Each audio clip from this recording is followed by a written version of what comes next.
오늘 읽은 본문의 말씀을 중심으로 해서 무화과 나무와 성전이라는 제목으로 함께 하나님의 말씀 앞에 세워지기를 소원합니다. 우리가 오늘 읽었던 본문은 바로 전날에 있었던 일과 연결이 되어 있습니다. 화면을 한번 보시면 화면에 나타난 그림은 예루살렘과 감람산 쪽을 이스라엘 남쪽에서부터 북쪽으로 바라보는 단면도입니다. 여러분의 화면에서 왼쪽에 이쪽으로는 지중해가 있을 것이고, 그리고 이쪽으로 더 나아가면 요단강과 사해가 있다 생각을 하시면 되겠습니다. 예루살렘 성이 해수면에서 한 750m 정도 높이에 있다고 그러고, 그 바로 앞에 있는 감람산은 한 820m 정도 높이라고 합니다. 지금 화면이 이 감람산 쪽을 조금 더 범위를 좁혀서 확대한 그림인데, 감람산 제일 정상 즈음에 이 근처에 베단이라고 하는 동네가 있다고 합니다.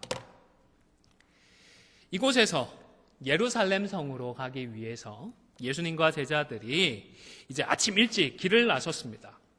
이때에 무화과 나무 한 그루가 뿌리째 말라 있는 것을 목격했습니다. 전날까지는 멀쩡했던 나무이거든요. 여러분, 푸른 잎사귀로 덮여 있고 싱싱했던, 정말 싱싱했던 나무가 불과 하루 만에 하얗게 말라 죽는 일을 보신 적이 있으신가요? 혹 우리 성도들 중에 생물학을 전공하신 분이 계신지는 모르겠지만, 따로 전공을 하지 않아도 상식적인 차원에서만 생각을 해도 무슨 과일을 슬라이스해서 말리는 것도 아니고 이 아름드리 나무가 하루 만에 말라 비틀어진다는 것, 그것도 우기가 막 끝나서 줄기 안에 한참 수분이 많이 있을 그 시기에 하루 만에 이렇게 나무가 말라 죽는 일이 상식적으로는, 자연적으로는 일어날 가능성이 정말 낮지 않나 싶습니다. 이렇게 일반적이지 않은 일들을 목격했던 제자들은 전날 이 나무를 향하여서 예수님께서 하셨던 말씀을 떠올렸습니다. 11장, 읽지는 않았지만 11장 12절을 한번 보시겠습니까? 제가 읽어드리겠습니다. 이튿날 그들이 베다니에서 나왔을 때에 예수께서 시장하신지라. 13절도 읽어드릴게요. 멀리서 잎사귀 있는 한 무화과 나무를 보시고 혹 그 나무에 무엇이 있을까 하여 가셨더니 가서 보신즉 잎사귀 외에 아무것도 없더라. 이는 무화과의 때가 아님이라. 14절입니다. 예수께서 나무에게 말씀하여 이르시되 이제부터 영원토록 사람이 내게서 열매를 따먹지 못하리라 하시니 제자들이 이를 듣더라 했습니다. 여러분, 예수님이 정말로 무화과 나무가 없는 거를 모르셔서 굳이 나무 가까이 찾아가서 있나 없나 그렇게 확인을 하신 걸까요? 우리 예수님 오병이어의 기적도 일으키시고 물로 포도주도 만드시는데 무화과 나무에 열매가 있나 없나 그것도 정말 모르실까요? 또 배가 고픈데 열매가 없는 것을 확인하고는 갑자기 뚜껑이 열려가지고 막 저주를 퍼부어내시는 그런 분이신가요, 예수님이? 좀 이상하지 않으십니까? 틀림없이 예수님이 뭔가 의도를 가지고 이렇게 행동을 하셨던 것입니다.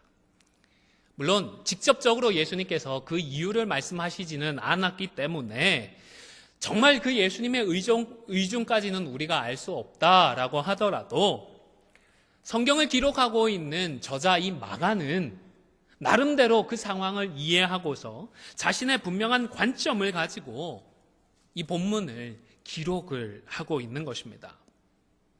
마가복음 10장이 참 좋은 예가 아닌가 싶습니다. 마가복음 10장에는 총 6개의 에피소드가 시간적인 순서에 따라서 기록이 되어 있습니다. 첫 번째는 바리새인들의 시험과 관련해서 이혼에 대해서 교훈을 해주신 내용이 있고요. 그리고 두 번째로는 어린아이를 축복하시고 하나님의 나라에 들어가려고 하면 이런 어린아이와 같아야 한다라는 말씀을 하셨습니다. 그리고 세 번째로는 부자 청년과의 대화가 기록이 되어 있고, 네 번째로는 죽음과 부활에 대해서 세 번째로 말씀을 하셨던 그 일화가 기록되어 있습니다. 그리고 다섯 번째로는 야고보와 요한이 각각 한 자리씩을 좀 예수님 오른편에 좌편에 앉게 해 주십시오 청탁을 했는데, 그 소식을 들은 다른 10 제자들이 화를 내는 장면도 기록되어 있습니다. 그리고 마지막에는 잘 아시는 소경 바디메오가 눈고침을 받는 그 사건이 기록되어 있습니다. 이 10장의 내용들을 생각해 보시면 물론 시간적인 순서에 따라서 기록이 되어 있는 것은 분명한데, 그 사건들을 연결해서 생각을 해보면 누가 참 제자인가라는 질문에 대한 일련의 대답입니다. 여러분, 예수님을 시험하는 바리새인과 같은 사람들은 제자일까요? 제자인가요? 제자가 아니지 않습니까? 제자일 수가 없습니다. 또 그러면 예수님의 의중이 아니라 자신들의 마음대로 사람을 꾸짖기도 하고 예수님께 나오는 그 아이들을 가로막기도 했던 그 제자들의 모습이 참 제자의 모습일까요? 아니지 않습니까? 또 율법을 정말 잘 지켜왔습니다.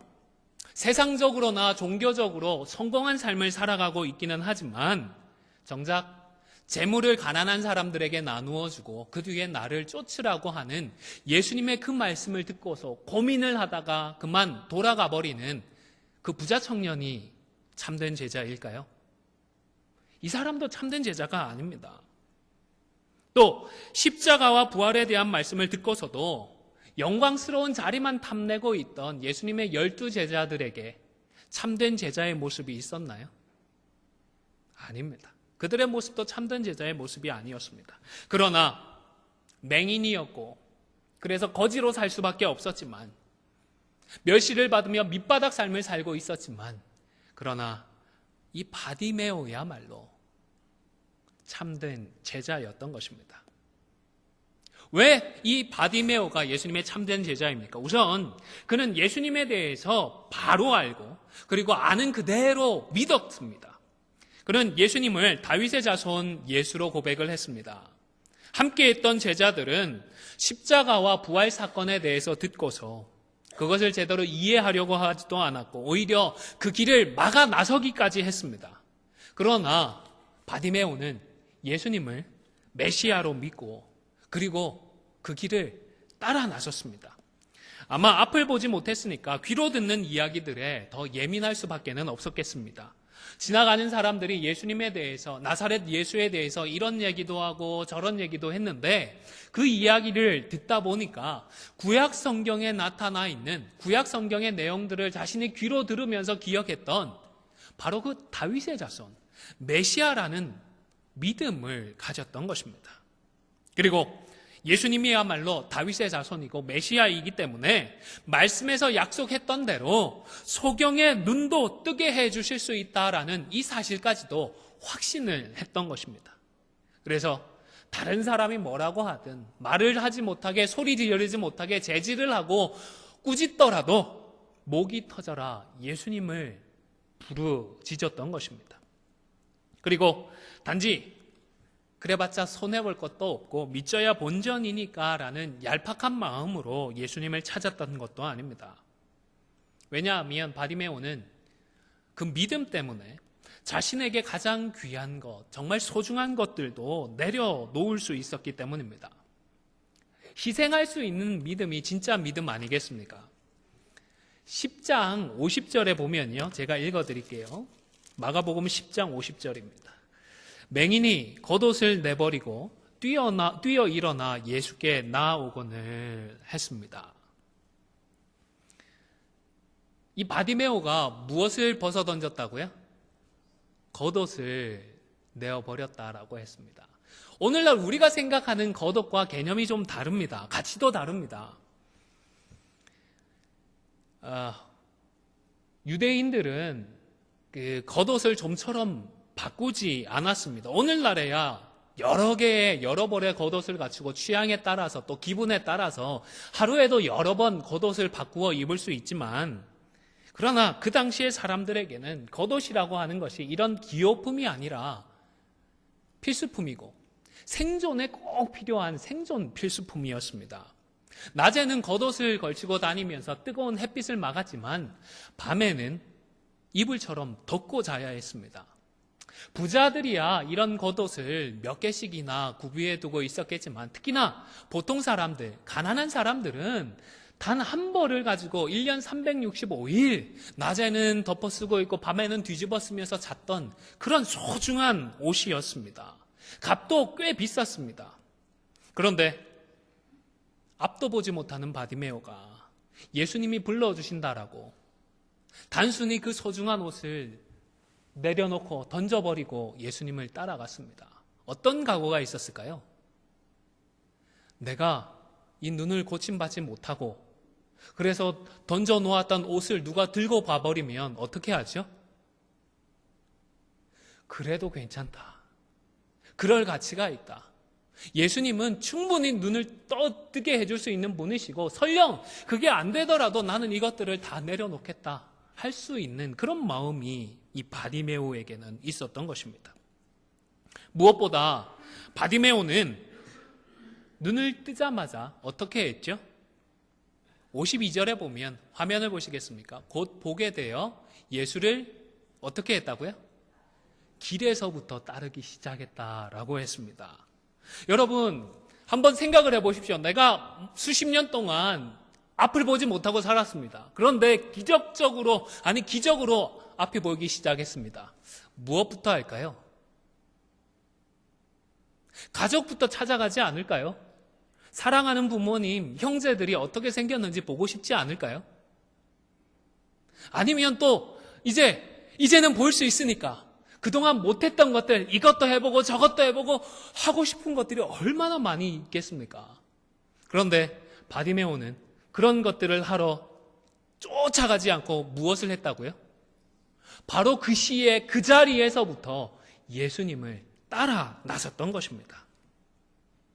제자들도 만류하는 그 십자가로 향하는 예수님을 그 자리에서부터 따라가기 시작했던 것입니다.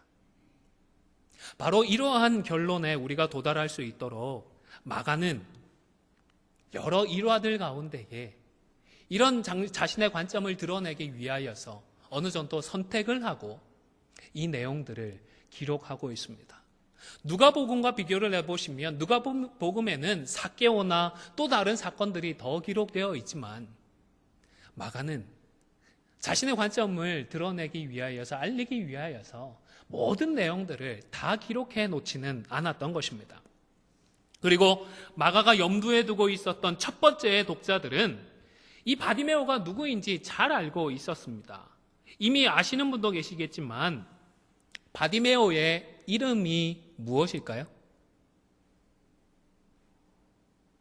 바디메오는 본명은 아닙니다.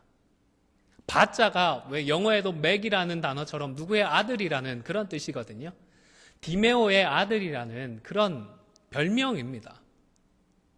진짜 이름은 무엇인지 알려져 있지 않습니다. 그런데 바디메오라고만 기록을 해도 다른 사람들이 그 사람이라고 알 정도로 유명했던 인물인 것 같습니다.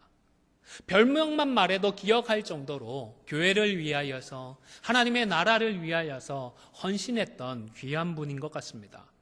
무엇보다 이 마가는요, 바디메오의 이러한 믿음의 모습을 인정하고 존귀하게 생각을 해 주었습니다.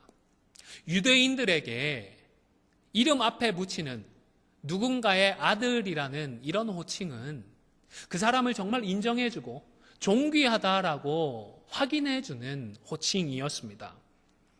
여러분, 바디메오가 예수님을 부를 때에 그냥 예수님 이렇게 부르지 않고 어떻게 했죠?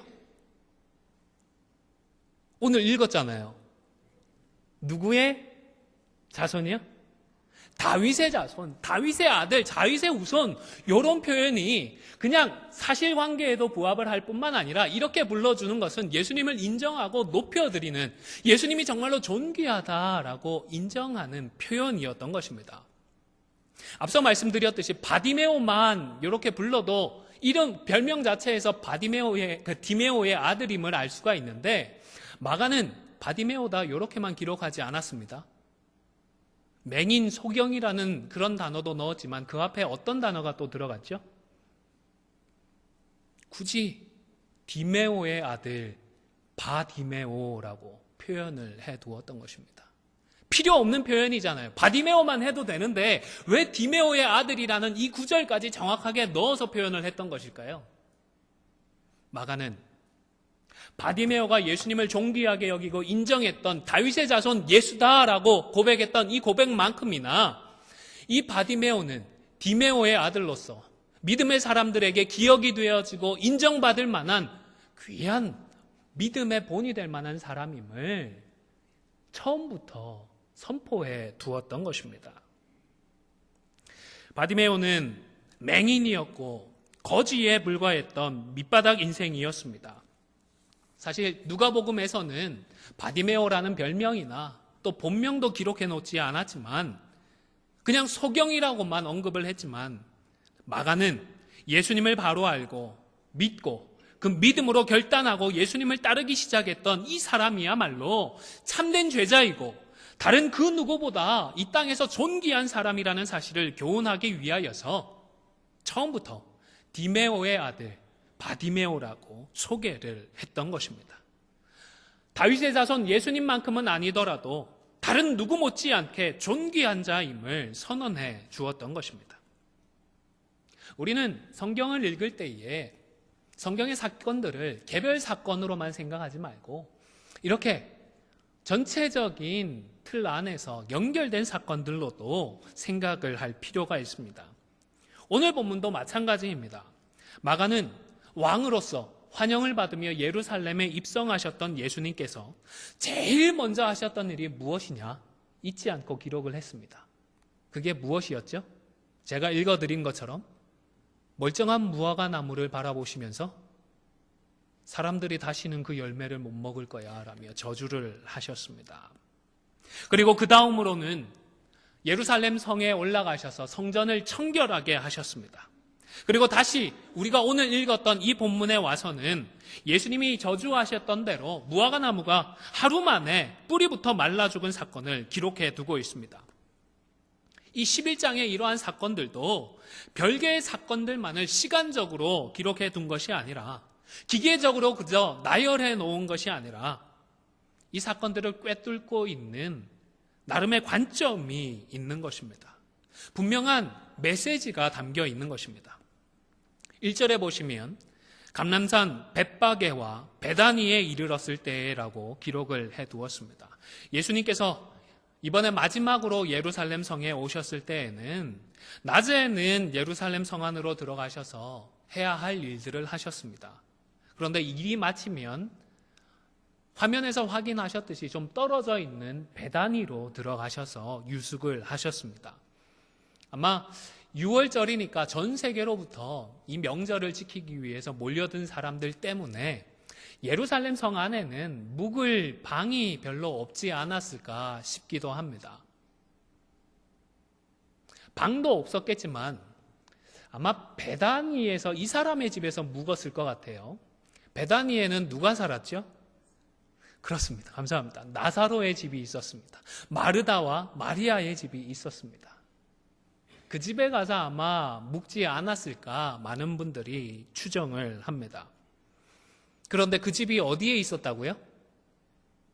베다니 마을에 있었습니다. 그러면 벳바게는 왜 언급을 했을까요? 11장의 내용을 보면 벳바게와 관련된 사건은 하나도 없거든요. 그런데 왜 마가는 굳이 베다니만 언급할 것이 아니라 벳바게까지 같이 언급을 했던 것일까요? 왕으로 인정을 받으며 예루살렘에 입성하신 예수님께서 하셨던 그 일들의 의미를 제대로 이해하기 위해서는 이 벳박에까지 언급할 필요가 분명히 있다라는 사실을 마가는 생각을 했던 것입니다. 히브리어에서, 죄송합니다. 히브리어를 좀 표현을 해야 됐는데, 베트라고 하는 이 단어는, 베이트라고 하는 이 단어는 집이라는 뜻입니다. 잘 아시는 베들레헴의 뜻이 뭐죠? 떡집입니다. 떡집, 잘 아시는 대로. 베트라는 이 단어와 떡을 뜻하는 레헴이라는 단어가 합쳐져서 떡집이라는 뜻을 가진 베들레헴이라는 동네 이름이 되었습니다. 마찬가지입니다. 이 베트라는 단어와 파게라고 하는 히브리어 단어가 합쳐져서 벳바게가 되었고요. 그리고 베트라는 이 단어와 테헤나라고 하는 단어가 합쳐져서 베다니라고 하는 단어가 되었습니다. 원래 히브리어로 되었던 단어가 헬라어로 음력이 되면서 발음이 조금 달라졌고, 그리고 그 헬라어 단어가 우리 한글로 번역이 되면서 번역이 소리에 따라서 조금 달라지기는 했지만, 벳바게와 베단이라는 이 단어들은 각각 집이라는 단어와 또 다른 단어가 합쳐져서 의미를 갖는 동네 지명이 되었습니다. 혹시 뒤에 나오는 파게나 테헤나라는 이 단어의 뜻이 무엇인지 아시겠습니까? 아마 명석하셔서 아실 것 같은데, 베다니의 뜻이 뭐죠? 두세 개 되긴 한데 그 중에 집과 관련되어져서 무화과의 집이라는 뜻입니다. 뒤에 나오는 테헤나가 무슨 뜻일까요? 무화과라는 그런 뜻입니다. 그리고 또 하나 기억하셔야 될 게, 파게라고 하는 이 단어도 우리말로 번역을 하면 무화과라고 하는 그런 뜻입니다. 벳바게도 그렇고 베다니도 그렇고 다 무화과와 관련이 있는 그 단어입니다. 그리고 조금 뒤따 이에 언급을 하겠지만 오늘 나타난 구절과도, 구절의 의미와도 관련이 있습니다. 그래서 마가는 처음부터 벳바게와 베단이라고 하는 동네 이름을 둘 다 못 박아놓고 11장을 시작하고 있는 것입니다. 우리말에도 보면 감이라고 하는 단어가 있습니다. 전체적으로 보면 다 감인데 어떤 단어들이 있죠? 단감도 있고, 감사합니다 권사님, 또 홍시라고 하는 단어도 있습니다. 이 의미를 모르는 사람들이 자기 말로 번역을 하면 홍시도 감으로, 단감도 감으로 그렇게 번역해버리지 않겠습니까? 헬라어로 번역이 될 때에도 히브리어에는 파게라고 하는 무화과가 있고 테헤나라고 하는 무화과가 있는데 그냥 다 뭉뚱거려서 무화과라고 번역을 해두었던 것입니다. 6월절은 4월에 있는데 이 4월 즈음이 되면 이스라엘은 겨울철 우기가 끝이 나고 이제 여름철 건기가 시작이 된다고 합니다. 비는 오지 않지만 기온이 올라가면서 지난해에 이미 나 있던 무화과 나무의 가지에서 새로운 무화과 열매가 맺히게 되는데, 이때 처음 돋는 무화과의 열매를 히브리어로는 파게라고 합니다. 이 파게라고 하는 무화과 열매는 사이즈도 좀 작고 당도도 떨어져서 시장에 내다 팔 만한 가치가 별로 없는 무화과라고 합니다. 그래도 지난 겨울 시즌 동안 제대로 된 과일을 먹어보지 못한 사람들에게는 의미 있는 과일이었습니다. 여담이기는 한데요, 이 무화과 나무를 한자로 쓰면 혹시 어떻게 되는지 아십니까? 없을 무자에 꽃화자, 열매 화자를 씁니다. 그래서 꽃이 없는 열매다라는 뜻인데요, 실제로 무화과는, 우리가 먹는 무화과는 열매인가요? 꽃인가요? 꽃이라고 합니다. 그래서 실제로는 없을 무자에 열매 과자 그리고 꽃 화자를 써서 무과화라고 해야 생물학적으로는 정확한 표현이라고 하는데, 일반적으로 그래도 먹으니까 식용을 하니까 무화과라고 이렇게 표현을 하는 것 같습니다. 어쨌든 첫 번째 무화과인 이 파게가 열리고 난 뒤에 그 다음에 올해 새로 난 나무가지에서 또 다른 무화과들이 맺히기 시작을 하는데 한 4번 정도 연달아 맺힌다고 하네요. 그러면 이 새롭게 난 가지에서 새롭게 맺히는 무화과 열매들은 사이즈도 커지고 당도도 높아서 시장에 내다 팔면 충분히 상품 가치가 있는, 그리고 먹음직도 한 그런 무화과 열매라고 합니다. 그런데 테헤나가 제대로 맺히도록 하기 위해서는 첫 번째 열리는 이 파게라고 하는 상품성의 가치가 떨어지는 무화과를 빨리 솎아주어야 한다고 합니다. 그래야 양분이 새로 난 줄기로도 공급이 되어지고 새로 맺히는 이 테헤나라고 하는 무화과로도 충분히 공급이 되기 때문입니다. 그런데 별로 상품 가치도 없고 돈도 안 되는 일을, 귀찮은 그런 일을 하고 싶지 않으니까 대부분의 주인들이 그냥 왔다 갔다 하는 동네 사람들, 나그네들이 마음껏 따먹도록 해주었습니다. 그리고 사실 율법의 정신도 나그네들에게는 좀 마음껏 오픈해서 그들이 굶주리지 않도록 해주는 것이었기 때문에 유다에서는 첫 번째 열리는 이 파게라고 하는 무화과 열매는 원하면 언제든지 따먹을 수가 있었던 것입니다. 11장에 기록된 일련의 사건들의 정확한 의미를 알려주기 위해서 마가는 11장 1절에서부터 일부러 베단이라고 하는 이 지명뿐만 아니라 벳바게라고 하는 마을의 이름까지 자세히 제시를 해두었던 것입니다. 11장 12절에서 14절의 내용을 보시면 예수님께서 배가 고프다고 하시면서 멀리 있는 잎사귀 있는 무화과 나무를 보시고 먹을 만한 게 있을까 해서 가셨습니다. 앞서 이것은 계산된 행동이고 의도적인 행동이라고 말씀을 드렸습니다. 이 사실을 수긍하지 못하면 그 내용만 보면 좀 이런 사람이 다 있지 싶기도 할 것입니다. 아무리 능력이 있으면 뭐합니까? 배가 고픈데 먹을 게 없다고 죄 없는 나무를 향해서 저주를 퍼부어 댔으니 말입니다. 아무리 그리고 예수님이라고 하지만 남의 열매를 마치 자기 것인 것 마냥 당당하게 열매를 찾는 것도 이상합니다. 만왕의 왕이시기는 하지만 그래서 내 거는 당연히 내 것이고 네 거도 내 것이다 라고 생각을 하셨던 것일까요? 그것이 아니다라는 말씀입니다. 이런 문제들의 해결을 위해서 13절의 내용을 원래 의도된 표현에 맞게 개인적으로 번역을 해보았습니다. 화면을 보시면 무화과 나무를 보시고 혹 그 나무에 파게가 있을까 하여 가셨더니 보신즉 잎사귀 외에 아무것도 없더라. 이는 테헤나의 때가 아님이라. 파게를 우리 예수님이 얼마든지 따 드실 수가 있었습니다. 그리고 예수님께서는 테헤나를 기대하신 것이 아니라 지금 파게라고 하는 열매를 기대하셨습니다. 그런데 지금 시즌에 맺어야 할 이 파게라고 하는 무화과 열매가 없는 것을 보시고 거기에 대해서 예수님은 꾸짖으셨던 것입니다. 그리고 이러한 예수님의 행동은 예루살렘 성전과 관련이 있습니다. 예루살렘 성전이 이 무화과 나무처럼 합당한 열매를 맺지 못하고 있었기 때문입니다. 예루살렘 성전이라고 하는 것이 얼마나 놀라운 축복인지 모릅니다.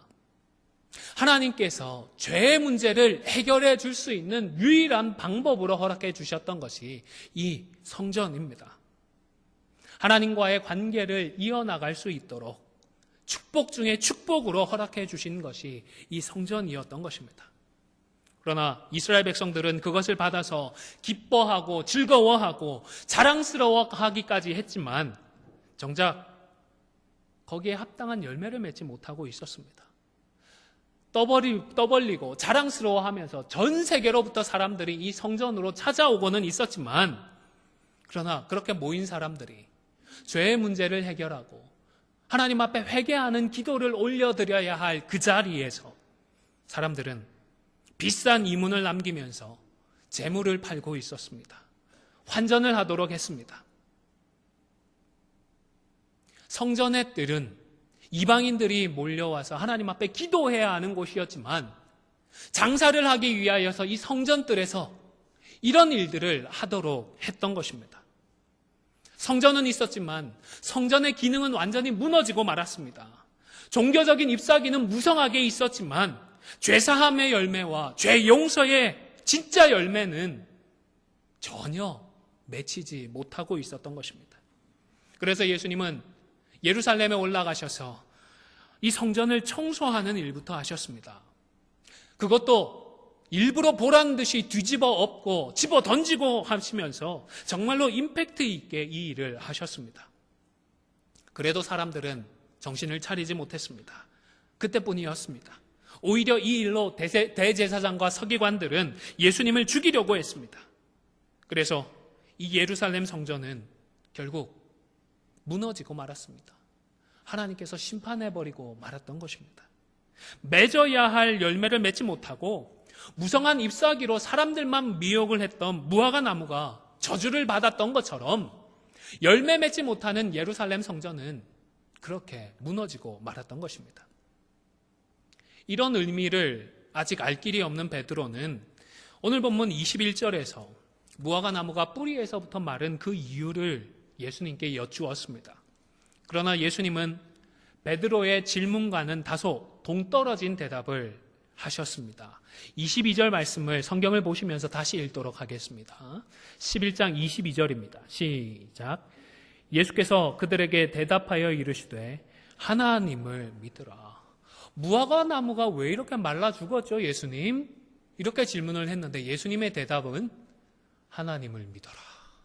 하나님을 믿는 것과 무화과 나무가 말라 죽은 것과 도대체 무슨 관련이 있습니까? 완전히 동문서답인 것 같습니다.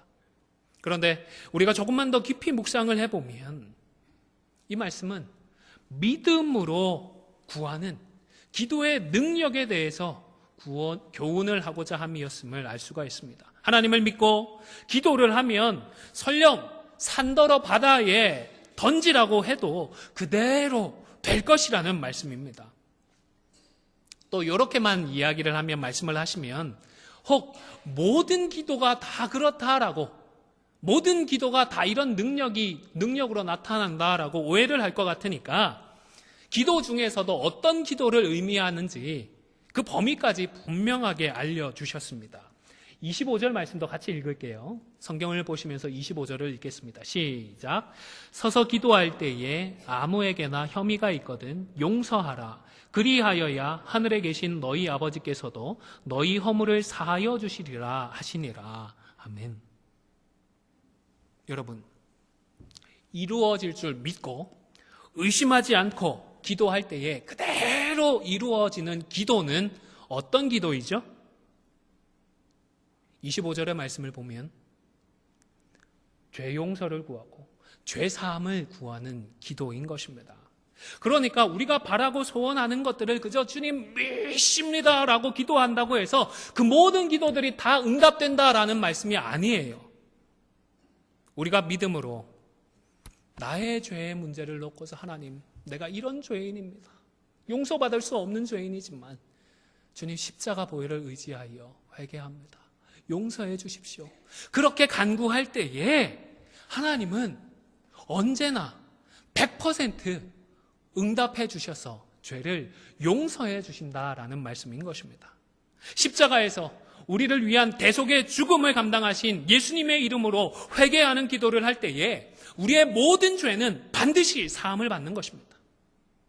우리의 내면을 들여다보면 마치 에베레스트 산을 파내어서 태평양에 집어 던지는 것처럼 이게 용서받는다고 하는 것이 불가능할 것 같습니다.